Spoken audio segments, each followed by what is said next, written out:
Welcome to the Pitchwerks podcast. I'm Scot McTaggart. Over the last 20 years, I've been a sales rep, a marketer, a manager, an executive, a consultant, and an advisor. This show is designed to give you access to my list of contacts so that you can learn more about how to present your ideas at work and succeed in your career. Startups and salespeople, marketers and managers from the Epicast Network in Pittsburgh. It's the Pitchwerks podcast. It started because he had some tweet storm. I responded to the tweet storm with like a question. He said, email me. I wrote him this big email. He gave me an answer, said, call me. I called him. We talked on the phone for a little bit, and he's in New York. And he said, next time you're in New York, I'll buy a coffee. Hey everybody, it's Scott. It is Wednesday. Welcome back to the Pitchwerks podcast. Thank you so much for tuning in. I really appreciate it. Interesting developments. I'm sure if you looked at the title of this week's program, you noticed that it's a nice round number. That would be 50. That's right. We made it to 50 episodes. Don't get too excited. I mean, it's not like we're curing cancer or anything. It's just a show. But to underline that, we brought in Aaron Watson from Going Deep with Aaron Watson. Aaron's coming up on his 250th, and then that helps us all just to kind of keep our heads together and keep everything in perspective.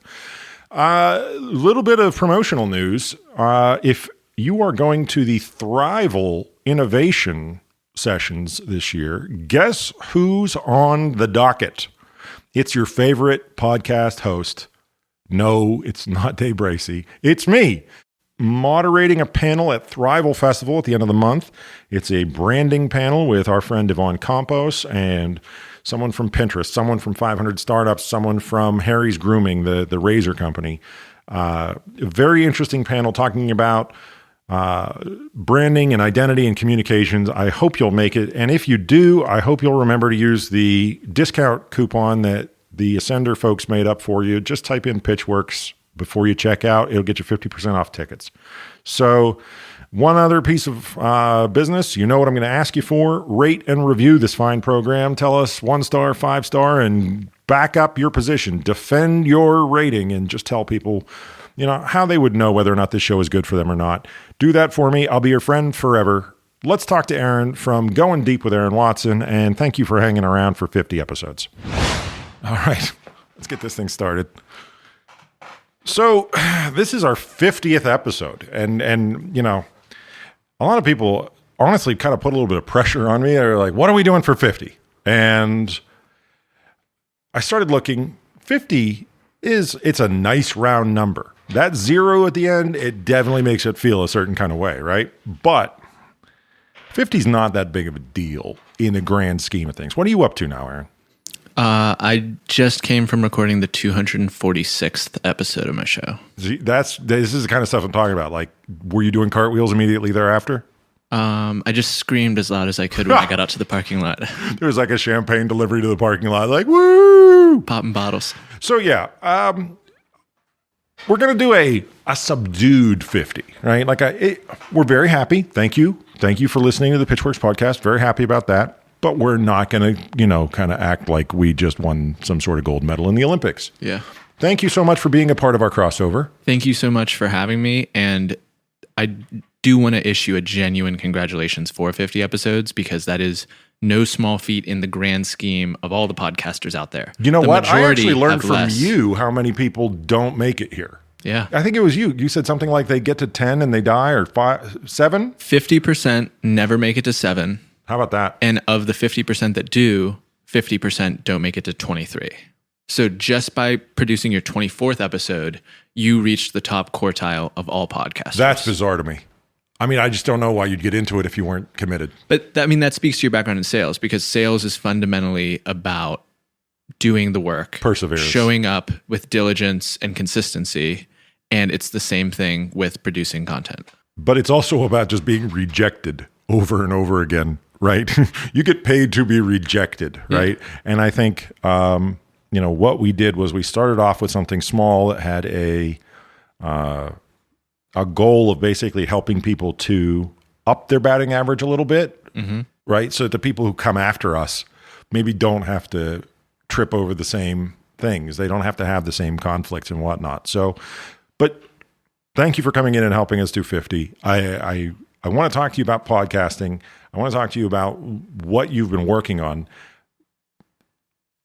That way, we're giving a little bit of a nod to the fact that we've reached a milestone. Yeah. But we're also being very clear about the fact that this is not some sort of ticker tape parade day. 50 is a great number, but it's a number. Yeah. So going deep, that's your show. Yep. And you've got 246 of them out there in the universe now. Yes. And you keep going. Now, I would say you and I have a lot of similar listeners. We're both on the Epicast network. We're both trying to do informative and insightful types of shows. But you've done, like I said, 5 times as many. What is it that keeps you going? Well, fundamentally, a lot of the most successful people say that whatever it is that they're doing, they would do whether or not they were paid, whether or not it was making them a millionaire. And the conversations that I get to have are precisely one of my favorite things to do in the world. Yeah. I get to scratch my own itch, ask questions about the topics that I'm curious about, whether that's a real estate investor, whether that's a founder of a cryptocurrency, whether that is someone who's started some amazing social endeavor, and just try to figure out what makes them tick, how they got started. But you're doing like 2 of these a week.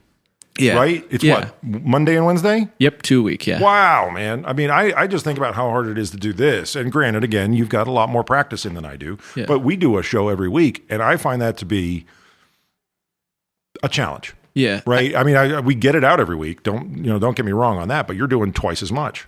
And it's about the same length, yeah? Yeah. They're usually like 30 to 40 minutes. And the thing I learned, I get my work ethic from my parents. They both grew up with very little, work their butts off. They're relative to the people in their neighborhoods that they grew up in, the people that made it, the people that have What'd the good they do? life. My mom was a salesperson at IBM for a long time. That's a great gig. And I actually I just learned this the year before I was born. She made a sale that basically meant even if they didn't give her a day of maternity leave, she could take the whole first year of my life off because of that one big sale. And how, Mama. Oh man, that's fantastic.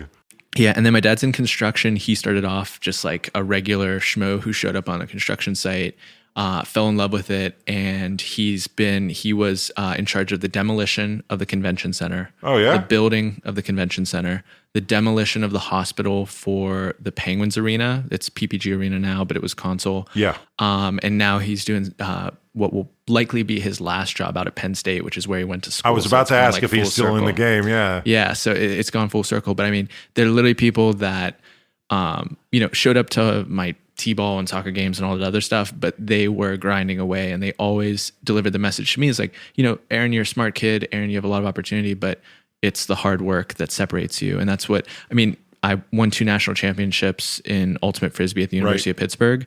And I was cut my freshman year. I was cut. Yeah. And 2 years later, I was the captain of the team, starting in a national championship game, the first ever tournament that was broadcasted on ESPN of ultimate Frisbee. Right.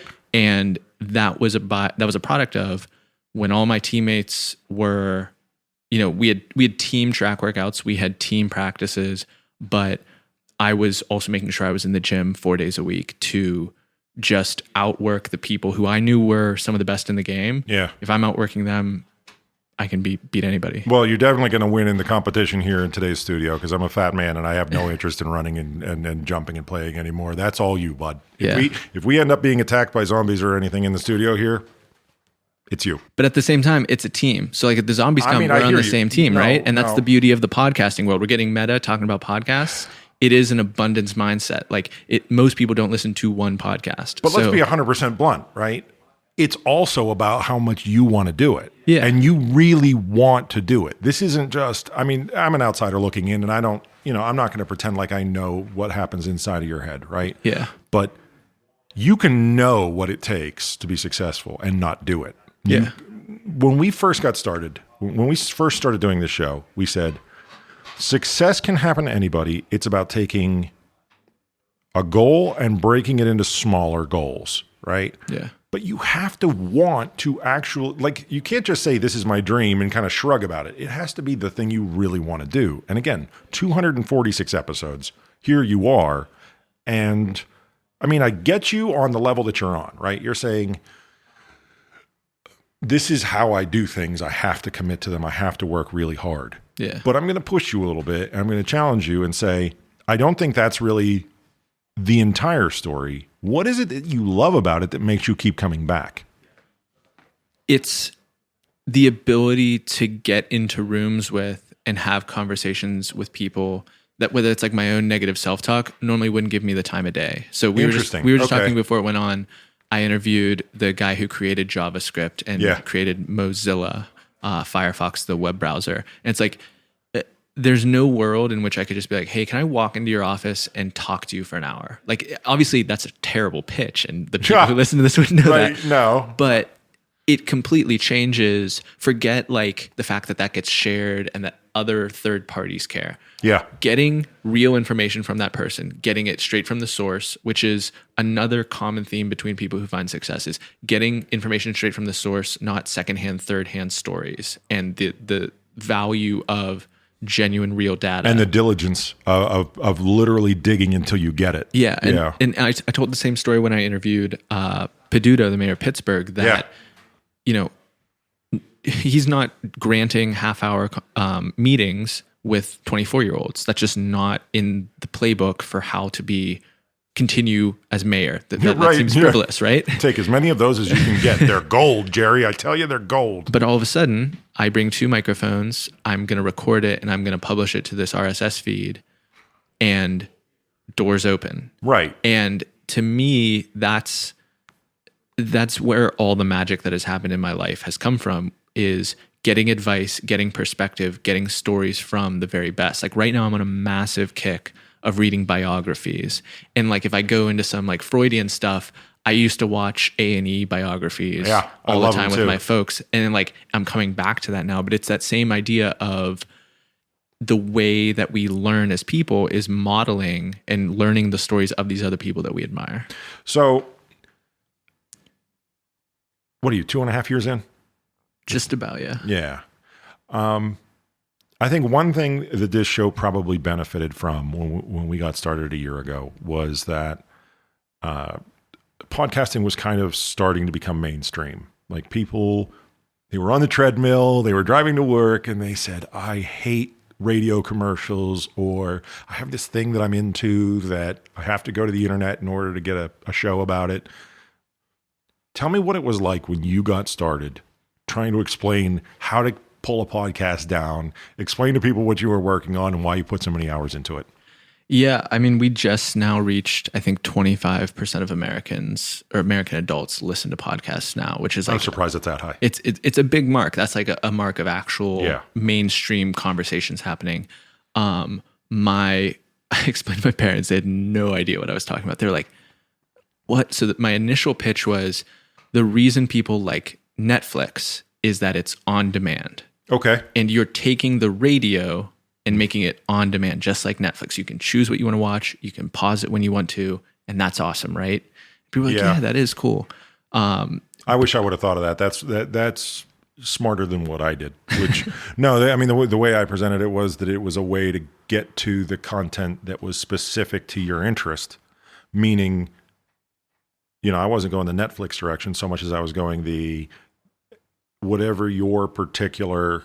Yeah, you can niche down. You can find a specific topic. There may only be 10 listeners, but there's somebody making the show you're looking for. That's a big part of it, but that appeals to people with those type of interests. Yeah. And usually the conversation was with someone who is like a mainstream news, mainstream media type of consumer. No, I get what you're doing. So in that case, you're saying it as like, it's awesome to always start consuming your media right from the beginning. Yeah. It's not like you turn on the radio and you're halfway through a story and like, what are they talking about? I hate that, yeah. And I mean, literally, like now I come on in the middle of the news story and I'm hoping that they're going to bring the headline back up. Yeah, I don't even know, like I literally don't even know how to handle that anymore because I'm so used to that being the way my media consumption works. It's like, it's one of those things where it's like literally to the point where it's odd to go back. It's like, how do people do this to some degree or not? Yeah.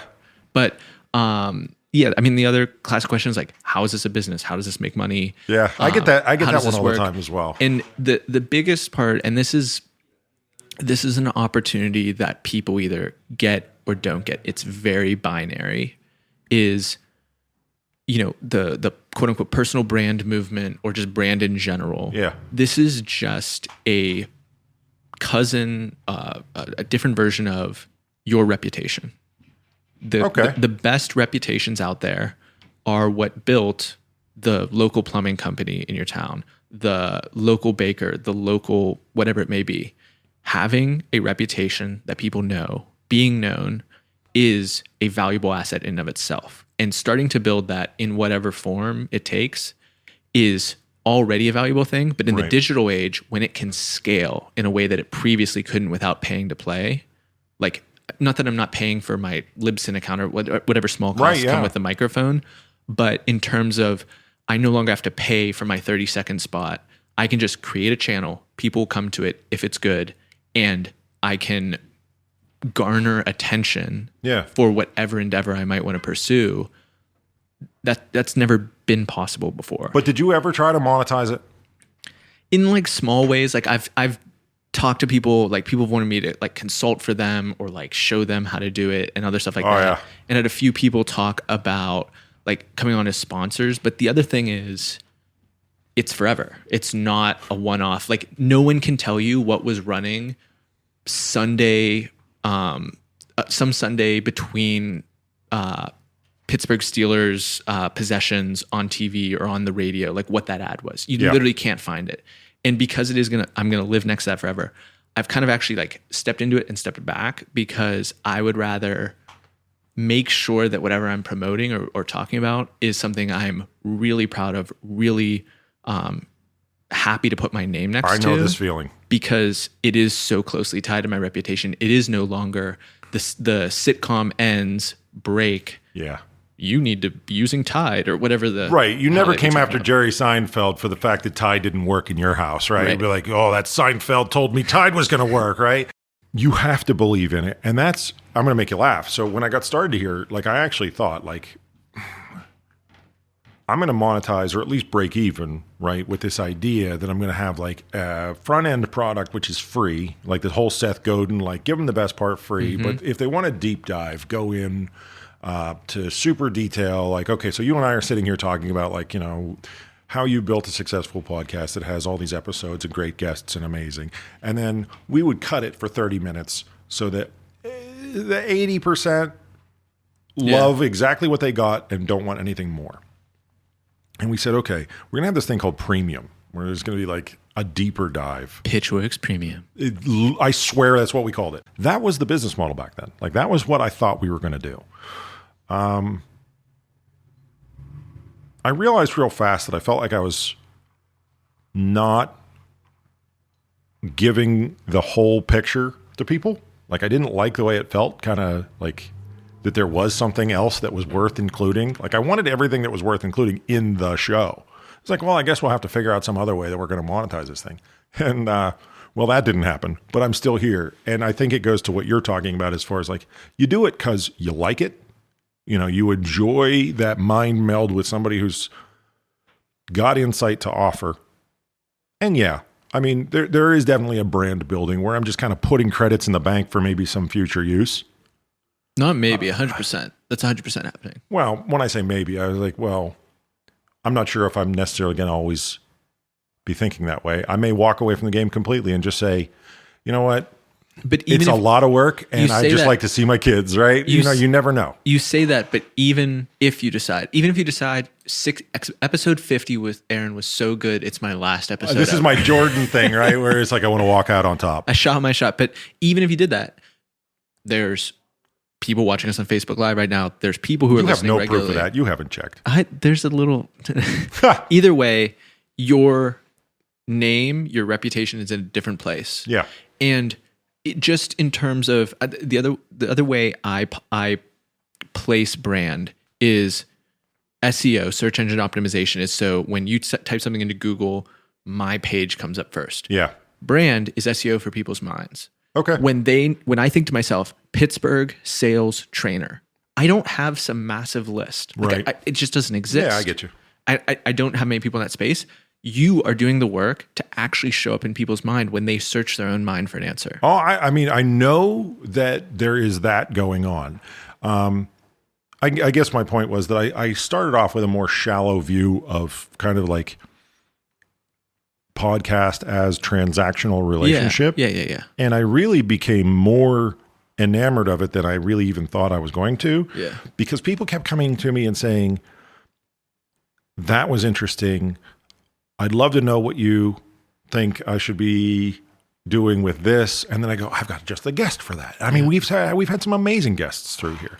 And not all of them are super obvious. And just educating on the through lines between these different endeavors. So I'm starting a nonprofit, I'm starting a business, I'm starting a stand-up comedy career. Right. There's these through lines that you've mentioned of how to sell or what it takes to start or how long it takes. Or how many times you trip before you walk. Exactly. And that lesson is not one that lands the first time you hear it. It has to be driven in. And that just gets back to the difference in your media consumption taste. If you're listening to a show like yours, whoever's listening to this is thinking, I'm trying to start something, or I have started something, or I need to pitch this better. And they're making that investment and just even creating community around that too. That's another thing that people are just yearning for. Like we're seeing it. We're apparent. Absolutely seeing it. It's so apparent. And we're really honestly very thankful for it. I mean, it's cool watching the dots we can connect now in terms of like, this person needs this and that person has it. And, I'm building things just by introducing people. Yeah. And again, like I said, I came in with a very shallow sort of, if I do this, I should sell premium. And premium. Sorry. No, I deserve it. What other shows do you listen to? I listen to a lot. I saw that face. Steal some tricks. Oh boy. Let me open my app here. How I Built This with Guy Raz is fantastic. I've got the A16Z podcast is obviously fantastic. Anything Dan Carlin puts out has to be listened to, whether it's Hardcore History or Common Sense. Conversations with Tyler Cohen is the most brilliant hour of audio that you can listen to. My buddy Zach Slayback has the Doers podcast. Give that a plug. How much time do you spend, say, in a week on these shows? 2 to 3 hours a day. Yeah, at least. That sounds about right. 2 to 3 hours. So you're a true believer, and that's cool. What do you listen for when you're listening to other people's shows? How they get the best answers out of guests. Yeah. So that's a great answer. How did he do that? And usually, so another great example is Invest Like the Best with Patrick O'Shaughnessy. And it's always about these different investment people. And he's so well prepared. He's so well prepared that he just gets the stories out of people because he knows exactly what they want to talk about. And then as soon as they start talking about it, he just lets them go. Yeah. And he just comes in, gives his 2 cents, and then stokes the fire further. And it's just masterful. He is masterful. How do you choose who should be on the show? It's partially, so let me take a couple subgenres of the show and kind of walk through it. So there's finance, there's kind of blockchain, cryptocurrency, there's entrepreneurship, there's maybe Pittsburgh in general as another subgenre, and there's obviously some overlap there. For finance, it's very much chasing the people that I find interesting. Funny story. So I had a guy named Michael Batnick on, it was like episode 25 or 24, something like that. That is still one of my top 10 most popular episodes. And it started because he had some tweet storm. I responded to the tweet storm with a question. He said, email me. I wrote him this big email. He gave me an answer, said, call me. I called him. We talked on the phone for a little bit. And he's in New York. And he said, next time you're in New York, I'll buy a coffee. Nice. Awesome. My girlfriend's family lives in New York. We're visiting. I roll into Manhattan one day. Obviously, before I rolled in, I said, I'm going to be here these couple of days. I'd love to grab coffee with you. We grabbed coffee. I basically pitch him on the podcast I want to create. I haven't created it yet. Okay. Will you be a guest? Yes. Next time I'm in New York, come into his office, interview him. This guy works at Ritholtz Wealth Management.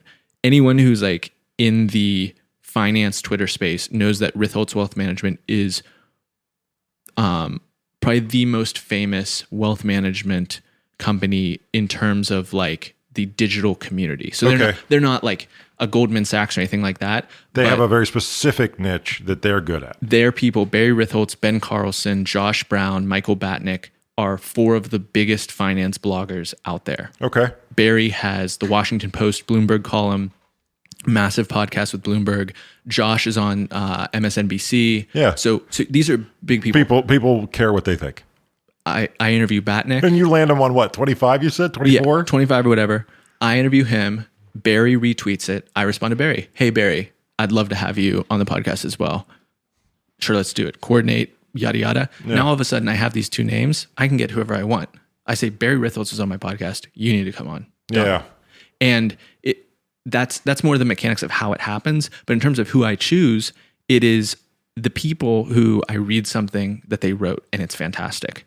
I watch a video where they give this amazing 4-minute rant. I want to bottle that. I want to share that. I want to dig deeper into that.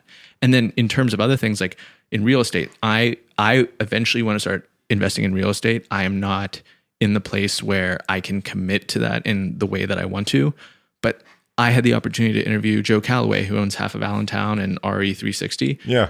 I sat down with him and just got to pick his brain for 30 minutes. It's like it's like this ridiculous hack that I feel like I've like stumbled into something that a lot of people don't appreciate, that like all these people who have a lot of the success that you might aspire to are willing to give away their secrets and willing to give away their story because I want to find it out. And I know that those stories, just from the little bit of research that I do, is going to be powerful for audiences. Okay, I'm going to pump the brakes on you though. The fact that you show, and I mean, I preach this at people who are trying to do sales and marketing too. The fact that you show that you are willing to invest properly in the subject, in the show, in the guest, in all, like, you have to set the stage. You have to treat them right. You have to reveal a reverence for the process. Yeah. This is not a thing where you just show up with your iPhone somewhere and be like, talk to me about stuff. Yeah. Right. Hey, you're famous. And I heard famous people like to tell their secrets, right? Yeah. You set your stage. You know, you have, when you chose the Going Deep brand, if I can put words in your mouth for a moment, right? Do it. It sounds gross when you do that. You said, this is a show about more information than the traditional media person will try to extract, right? Yeah. And that sets the stage a certain way, right? And then you, like you said, they also want to see who else has been on the program, right? So you've put the effort into winning over those people who bring value to your audience. I don't think that they're sitting around waiting to spill their secrets to everybody. I think they want to know that you're truly interested, truly invested, and that they're not wasting that fuel on someone who is going to chop it up wrong, treat it with disrespect, use it for nefarious purpose. You know, I mean, there's a lot that goes into what you do. I don't want you to sell that part short. Well, the other part, and this is really, in my opinion, the most important part of what I do, is being able to ask good questions and what a good question is. Because you get that piece of advice, kindergarten or whatever, like there's no such thing as a bad question. Oh, there's tons of them. And in terms of an approach to life of not being afraid to ask the dumb question, I think that's good advice. But in this scenario, you are not with a teacher who's being paid to teach you. Like, this person is doing you a solid by sitting in front of you and answering your questions. Yeah. And, you know, in a recent episode 243 with Mark Leslie, I was in San Francisco. I went out to Sandbridge Road, which if you know anything about venture capital, Sand Hill Road. I'm sorry. That is like the center of They're literally like all capital. right next door to each other. Yeah. You could literally just walk in cold call and be like, here's my deck. Have a great day. Call me if you're interested. Yep. And I roll into this guy's house, and I think he said it in the interview, but afterwards, like, he said, I really appreciate your preparation. You were prepared. You knew, like, I knew his numbers in terms of the growth that he had, the years he did his acquisitions, and even just lacing that into the question that you ask. Yeah. that's part of getting back to like why Patrick O'Shaughnessy Invest Like the Best is so good, is baked into the question that he's asking is the research that he's done and the acknowledgement, like, I know what you've been up to. And in terms of what elicits that great answer, which is what makes your show interesting to the audience, is the fact that you've asked the question that way and done that work creates this answer that they can't get elsewhere. And that's what makes you unique and not a commodity. Yeah. Hey, Buzzy, this guy says we ought to get ready for the show before we do it next time. When you're not in the podcast universe, when you're not putting out shows for people, what are you doing? Is there a day job that you're working? Is it a business that you own that's completely separate? Is it all integrated at this point? Tell me about that. It's basically integrated. I help manage a brand for another entrepreneur by the name of Nathan Latka. And that is, I mean, I could tell the story in 3 different ways to give you 3 different perceptions of what's happening. Okay. But really what I'm after is he is 1 notch up the rung, maybe 2 notches up the rung in terms of a personal brand, a podcast, a media platform, a number of deal flow and opportunities that come to him that I aspire to. Yeah. I am his right-hand man behind the scenes, holding everything up with stilts and whatnot. There's other little stuff on the side, some freelance stuff, people looking for me to come in and consult and do other little things like that. But there isn't necessarily another big revenue driver that is, hanging my hat on that I would proclaim from the rooftops as ridiculous. Aaron Watson, always available twice a week, Going Deep with Aaron Watson right here on the Epicast Network, where you will find the finest podcast. You know what? We can't do 50 without giving Buzzy a proper shout out before we take off. Can I make a plug before we... Dude, you can plug 2 things. So I have an event January 27th called the Going Deep Summit at the Kelly Strayhorn Theater here in Pittsburgh. Oh, that's awesome. Everyone who is listening to Pitchwerks can get $15 off using the code PITCH at goingdeepwithaaron.com/event. Prices are going to go up every month or so you still want to use that expeditiously. Expeditiously. Give us that date again. January 27th, Kelly Strayhorn Theater. And what can we expect to find in this fine summit where the Pitchwerks listener gets these discounts? The attendees are going to be some of the most ambitious people in Pittsburgh, the people who want that deeper answer to that question, not the low-level answer.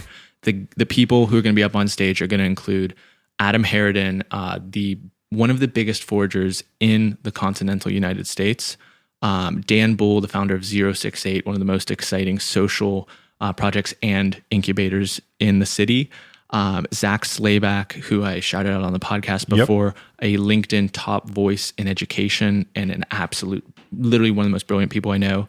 Ed Lattimore, if you follow him on Twitter, he is a heavyweight boxer, a social media star, a writer. He is going to be there as well. And Leah Lizarondo, the founder of 412 Food Rescue. Oh, you know what? Well. I want to meet Leah anyway. Yeah. We got to get her in here. So January 27th, use the code PITCH. You're going to get a discount off the ticket. Aaron, that was very nice of you to do for our audience. You said use it expeditiously, though, because the prices are going to go up. Yep. All right, man. Any other plugs? I offered you 2. The show Going Deep with Aaron Watson, after you finish your Pitchwerks, after the queue is empty, and you're like, what should I listen to next? Going Deep with Aaron Watson is You could do a lot choice. worse, man. You could do a lot worse. That should be my tagline. You could do worse. You know what? The low expectations almost always pay off. Aaron Watson, Going Deep with Aaron Watson. Thanks for coming in. Thanks, man.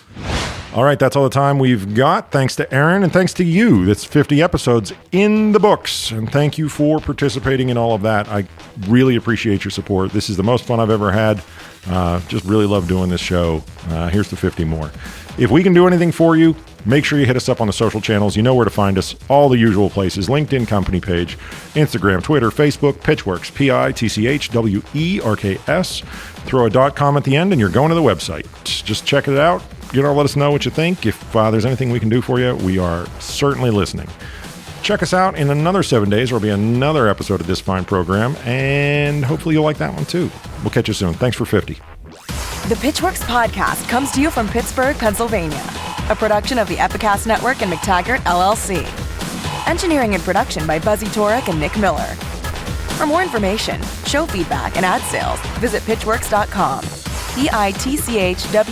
pitchwerks.com. On social media, find and follow the show on Twitter, LinkedIn, Facebook, and Instagram using that same brand name,